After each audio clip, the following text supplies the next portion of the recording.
No De Casa em Casa dessa semana, meditaremos em Romanos 15, do 1 ao 7.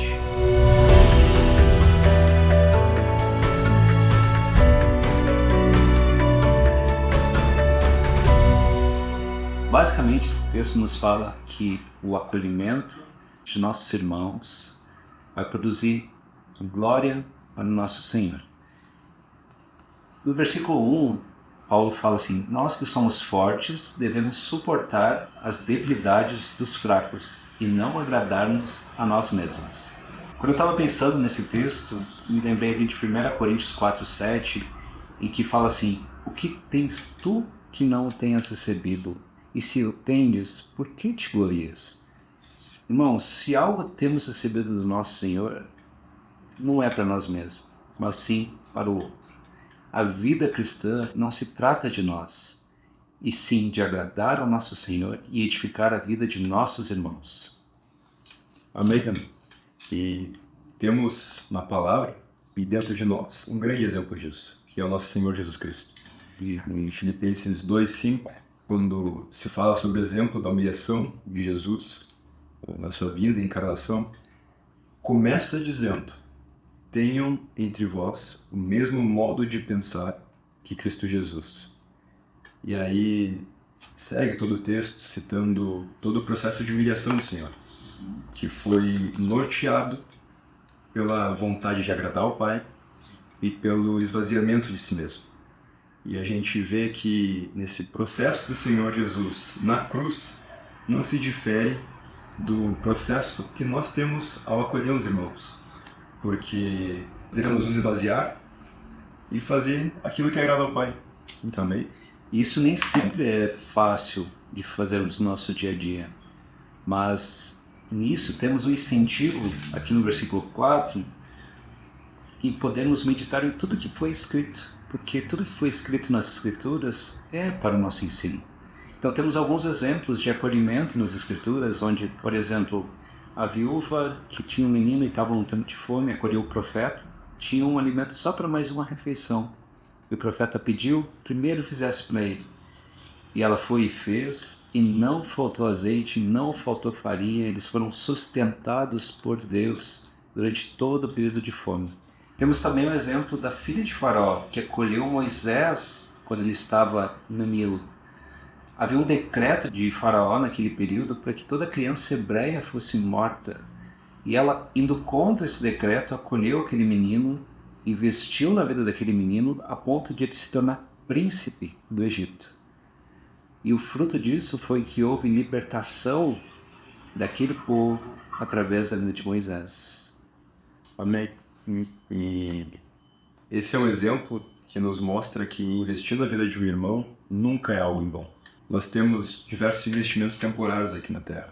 Um dos melhores que podemos fazer é na vida uns dos outros, porque esse tipo de investimento gera frutos eternos. Por mais que às vezes nós não vejamos esses frutos aqui em vida ainda. E temos aquela história, né, um baita exemplo das tamareiras, de que as pessoas que plantam as tamareiras não comem os frutos de suas plantações. Isso pode nos animar, porque nosso trabalho aqui, por mais que muitas vezes não apareça e não seja expresso e manifesto, ele está sendo regado pelo próprio Senhor, que dá o crescimento. Então podemos animar que temos um grande motivo para isso. E se hoje comemos tâmaras, é porque alguém plantou.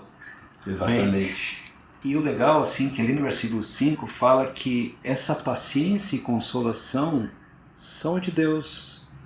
E isso mesmo nos concede o mesmo modo de sentir. O mesmo texto que tu lembrou antes ali, né? Tem de vós o mesmo sentimento que houve também em Cristo Jesus. E aqui fala assim que o mesmo modo de sentir de uns para com os outros, segundo Cristo Jesus. Isso tudo, toda essa ação de Deus em nossas vidas vai trazer uma unidade de pensamento, um pensamento que concorda uns com os outros, né, Gui? E isso tudo vai trazer glória para o nosso Senhor. Amém. Mas diante de situações delicadas e difíceis, que existe sabedoria, alguns de nós podem ficar preocupados em como saber como lidar.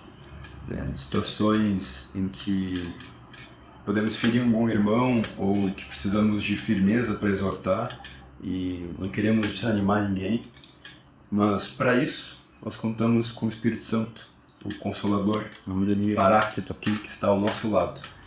Ele, habitando em nós, nos dará revelação, sabedoria, discernimento de como agir nesses momentos.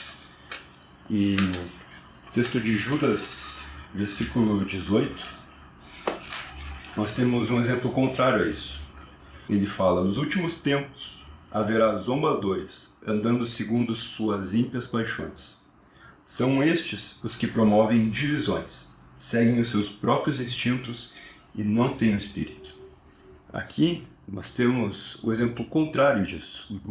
Se aqueles que seguem o Espírito são os que promovem a unidade do corpo, os que andam na carnalidade promovem divisão. Só que o texto continua com um mas, porém. Mas vocês, meus amados, edificando-se na fé santíssima que vocês têm, orando no Espírito Santo, mantenham-se no amor de Deus, esperando a misericórdia do nosso Senhor Jesus Cristo, que conduz para a vida eterna. E tenham compaixão daqueles que estão em dúvida.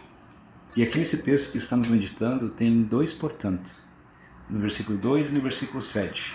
O versículo 2 diz assim: portanto, cada um de nós agrade ao próximo no que é bom para a edificação.